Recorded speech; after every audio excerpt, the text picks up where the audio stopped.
పనికిరాని వస్తువులిస్తే పనికొచ్చే వస్తువులిస్తున్న ఈ వాహనం పేరు స్వచ్ఛ రథం.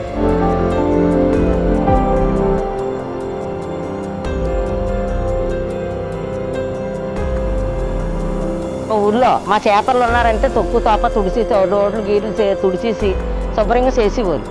మీరు వచ్చారు ఏదో వాటికి కాయలు గీలు అన్నీ తయారు చేసి ఏదో పావలా బేడ వచ్చిన కాడికి కేజీలు తాగి ఇస్తున్నారు.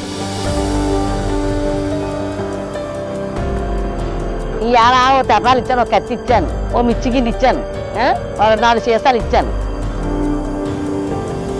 ఇప్పుడు మీరు వస్తే మాకు ఏదో కలిసి వస్తుందంటే మేము ఎందుకు పారేస్తాం? అది ఆ చెత్త గెత్త అంతా శుభ్రం చేసి దగ్గర జాగ్రత్త పడతాం.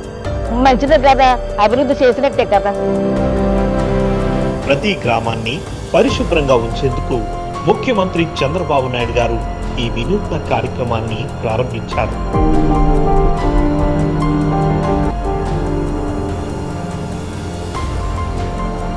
స్వచ్ఛాంధ్ర మిషన్ లో భాగంగా ప్రజల జీవన ప్రమాణాలను మెరుగుపరచడం, ఆరోగ్యకరమైన పరిశుభ్రమైన రాష్ట్రాన్ని నిర్మించడం దీని ప్రధాన ఉద్దేశం. పేస్టులు, సబ్బులు, షాంపూలు అన్నీ ఉన్నాయి. ఇంకేటి కావాలి?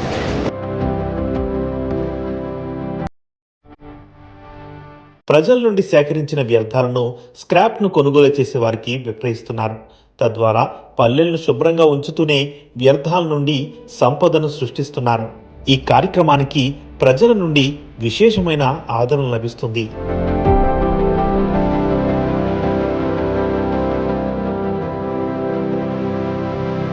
ఉదయం 8 గంటలు మొదలు పెడతాను. పంచాయతీ వారు మాకు షెడ్యూల్ ఇస్తారు, పలానా పంచాయతీకి వెళ్ళాలని.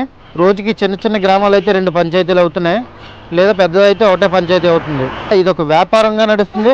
పైగా శాలరీ కూడా లాస్ అవ్వకుండా శాలరీ కూడా వస్తుంది, ఇన్సెంటివ్ కూడా వస్తుంది.